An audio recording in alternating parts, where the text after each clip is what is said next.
Stephanie and David met us for lunch right when Scott was finishing, and we just decided to kind of go for a walk. Looked at Plaza Nevrona, but the sun was already too low. In the wintertime, it really gets down fast. And I hadn't actually videoed this bridge yet, so we thought we'd go sit in the sun. Maybe Scott will paint again, maybe not. But in the sun, it's gorgeous.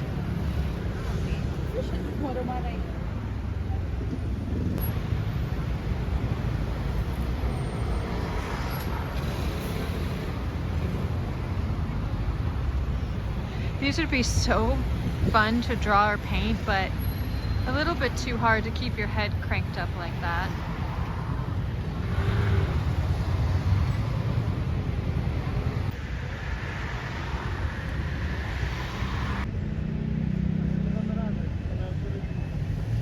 Scott was just down there, around the bend a little bit. I like seeing the rowers in the water.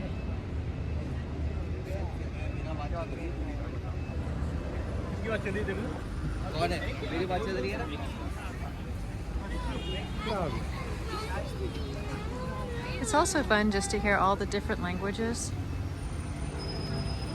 That's the construction that we walked past before and kind of serenaded Scott's painting this morning.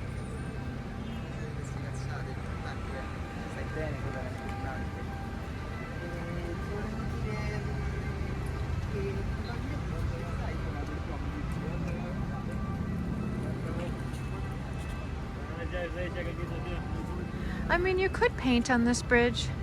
You'd have to kind of stand as close as you can to the edge.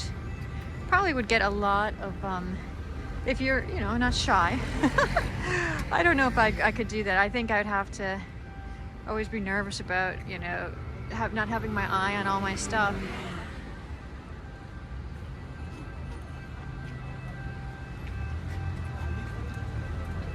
These type of sculptures are best seen from across, the street.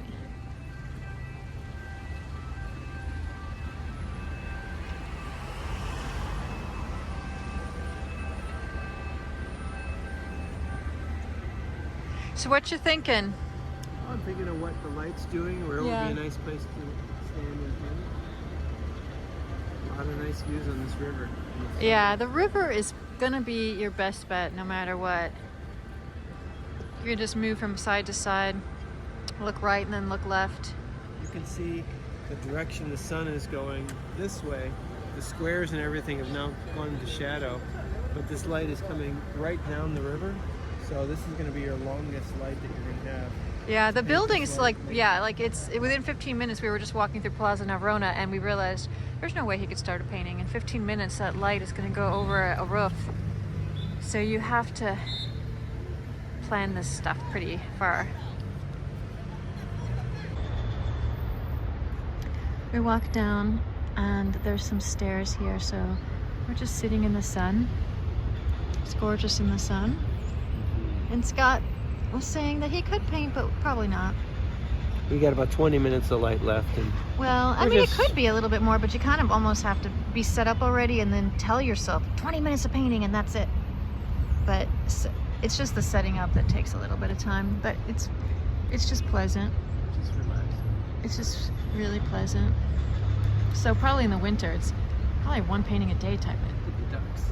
Okay, Scott wants to look at the ducks. Oh, Scott, they're hiding. Here comes a rowboater. Yeah, a rowboater. That's good English.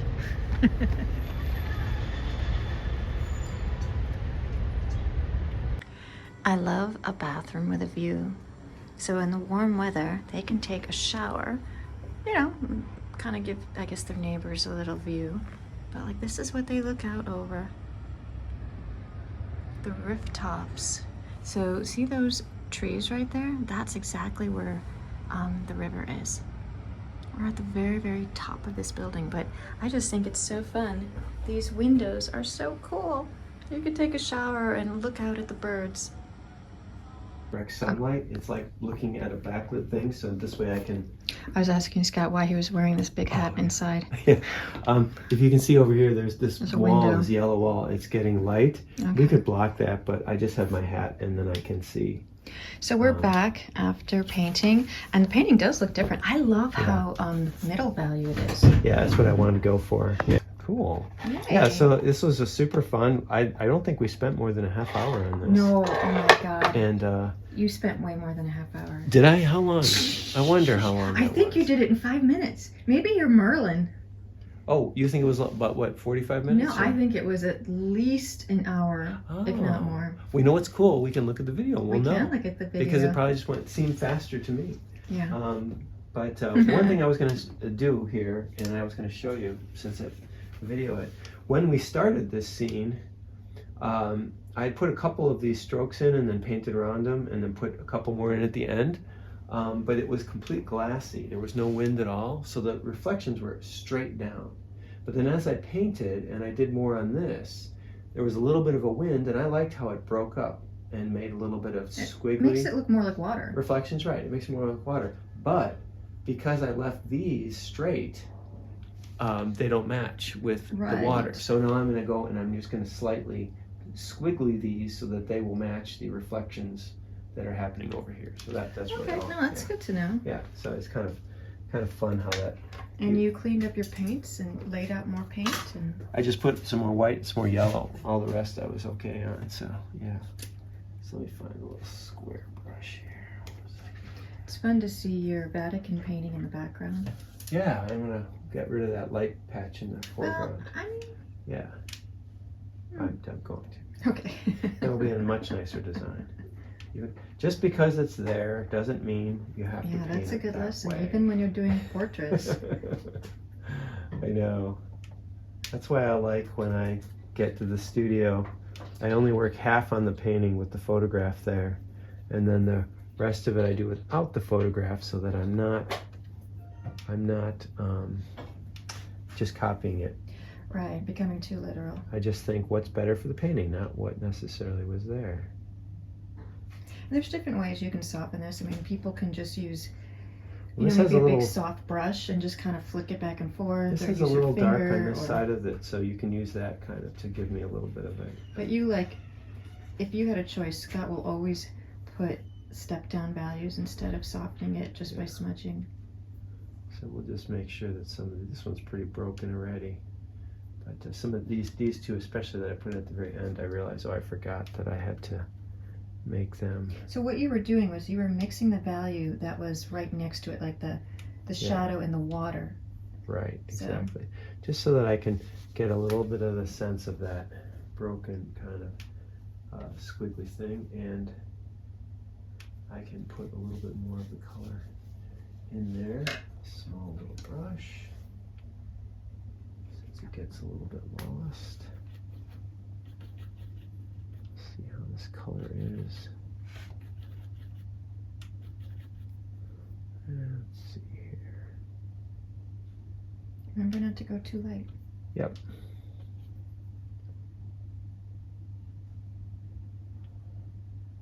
So that looks pretty good.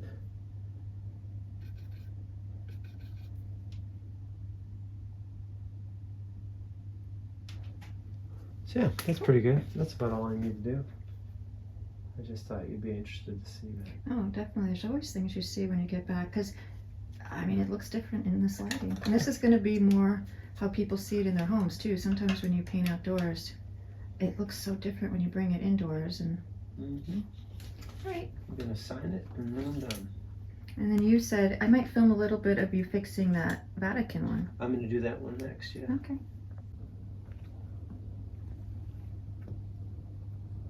So I'll just take some of this gray that I had and we'll make it a little darker. A little bit of blue and a little bit of burnt sienna. So when people are always asking you, well, what color is it? It's really just red, yellow, and blue. I like seeing some of that dry brush, too. Yeah, we'll leave some of it show through. And you can do a little scratchy with your palette knife.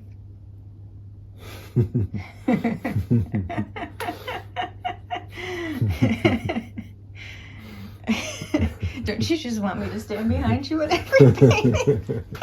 Tell him every stroke. I think, well, that way maybe, you know, he could just zone out. It's kind of like driving a car that drives itself. you just follow directions.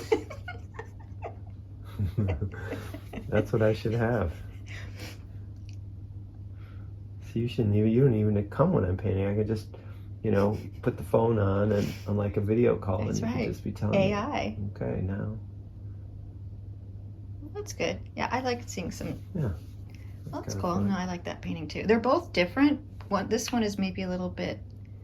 It's different light. Yeah, it's a different light. It's a little bit thicker, but they're both so pretty. They both have a similar lead-in. You know, that kind of angled lead-in. Yeah. Whereas a lot of the information is like in the upper part of the painting.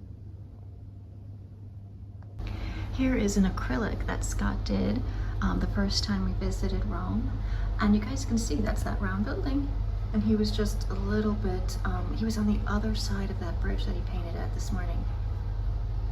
So it's a different way of painting, acrylic, but Scott still paints pretty thick. And I would say this is a 9x12. It's almost 5 o'clock and the sun has set or is about to set. And we were thinking about getting up on the top of that circle castle. We might still do it if there's not a big line. But without any clouds, there's not gonna be, you know, a great sunset. Oh my gosh, literally 2 minutes ago, this building was pink. Oh, it shows you how fast it goes. We were walking towards the round building, which we probably won't make for sunset. And I just thought I'd show you these stalls. You see these a lot in different, I know they have it in Madrid. It's just fun. It gives you a reason to stroll and to kind of look. Oh, here's puzzles and games. Old books. Stationery. This is what you do here. You can eat all day and then keep walking. Oh, and look, there's Audrey Hepburn in Roman Holiday.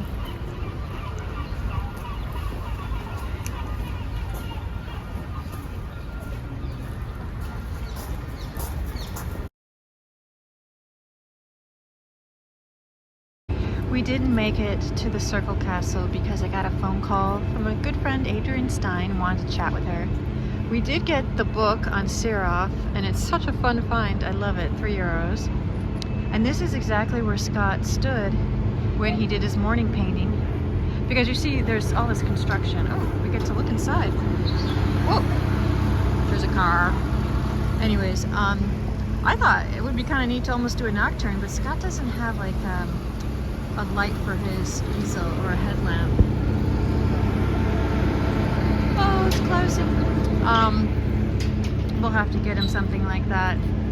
But you know what, Scott? Look, there's a spotlight right here. You could literally stand here and do a nocturne. Is it white? I think it is kind of white. Oh my gosh, that's perfect. I could paint it. Maybe I can do that. Yeah, why not? There's no tourists really here. It's pretty easy to stand right here. Well, you're not blocking. You're not blocking the gate. Why not? Far enough back, cars It's just fun to like do the exact same scene. do turn around here, but if I stood back enough that these cars can get by me. Exactly. See, here's a car coming by, but you can still stand here.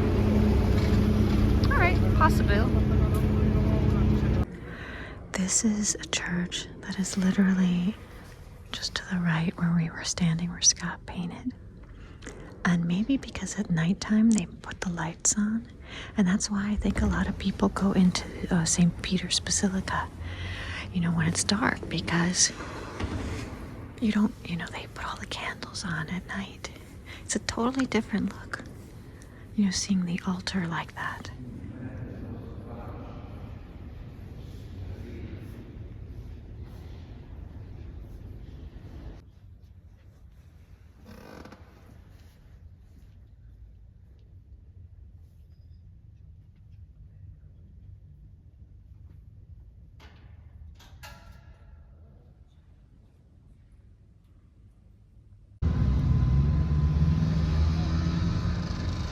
So beautiful, all lit up. We're walking over the bridge and Scott is taking photos with his iPhone of these reflections. And they're so beautiful, but Scott, you were saying that you have to have your phone sitting on something to be steady. I'm doing a long exposure, so it's about a 3-second exposure. How are you doing that? I'm setting this down here. Well, it's in automatic, and I just raise it up or down, you know, to make it lighter or darker. Oh, okay. But when I press it, if you want to see my screen, you'll be able to see. Oh, because it does it automatically. When You I just have to make press sure it, you hold it still. Watch when I press it. See, it's taking the exposure. Oh, look at that on the right. Okay. And that way, Okay. when I get the photograph here, And it's like using this thing as a tripod, because Yeah. if not, it would be all blurry. this way, when I get the photograph, it's nice and sharp in there. It would do that, but then it would all be super blurry if I Yeah. was holding it by hand. No, it's neat. So that gives you, it's like using a tripod here. I just set it Yeah, on the this. reflection's really cool over It's here. really, really, really neat. This is what the streets look like in Christmas. It's really fun to see all the different streets lit up. Some of the hotels are doing really, really fun things in front of their places. It's just magical. We just had dinner at that amazing Quattro. What is the name of it? Oh, Trenta Quattro.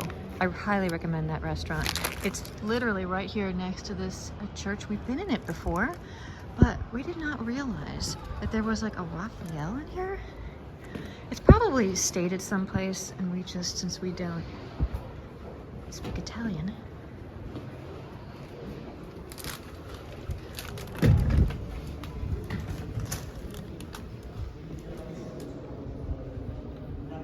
I think they just had a service. But you see how the churches look so different in the evenings? Maybe these pictures up here, you know, I did notice that they were really nice. Okay, all right. I think everything looks just a little bit different at night. That church we were just in, I mean, things are just lit a little bit better. So, oh, I took bread with me because their bread was so freaking good. Oh my gosh, I think I would like to go back to that restaurant. Yeah, when we were here, it was very dark because it was in the afternoon. And so just something to think about when you go to churches. In the evenings, they will be lit up. Uh-oh, there's gonna be a service. Oh, okay. I don't feel right about videoing when there's a service. But I think those are the Raphaels.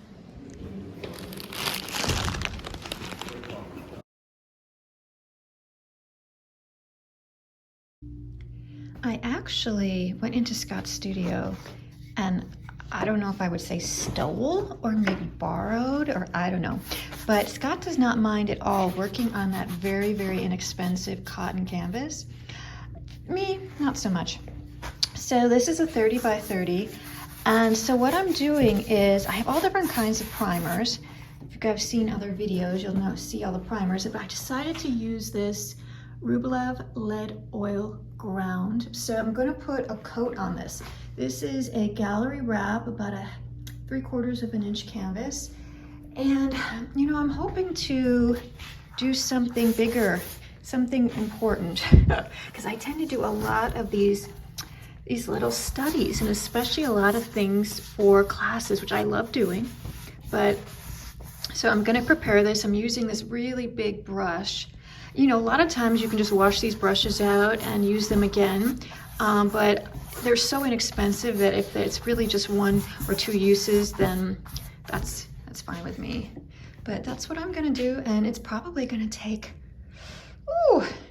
I don't know, a day, 2 days, maybe 3 days to dry. So that's why I have to prep it now and then think about what I'm going to paint. I put a fan to hopefully speed up the process, but my studio does smell a little bit like oil primer. And I wanted to show you this painting. So how tall is this painting? I'm gonna say 60, right? No, it's not 60, 50. 50 by 36 maybe. So this is a painting I started 10 years ago. It was overly ambitious.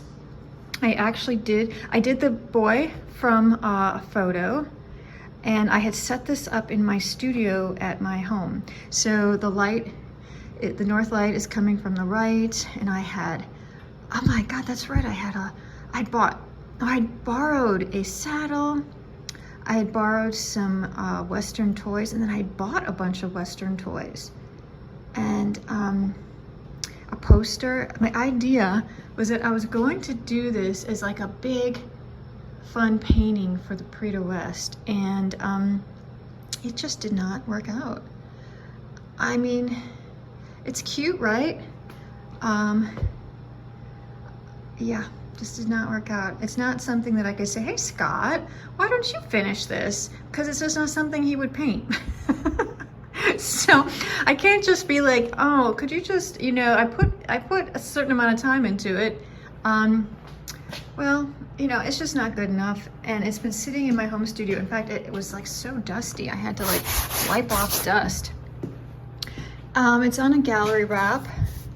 It's probably one of those acrylic primes, but the acrylic prime wasn't that bad, meaning it didn't sink in as bad as that other one. So I am gonna put a primer on it, and I'm gonna paint over this. Finally. Oh my gosh, I was really depressed looking at all the frames in my studio, at my home studio. Too many. I feel bogged down with junk. I feel like I'm in a Dickensian novel with all my junk. Yep, no, this is gonna take a while because it's an oil primer. It's gonna take a lot longer than an acrylic primer.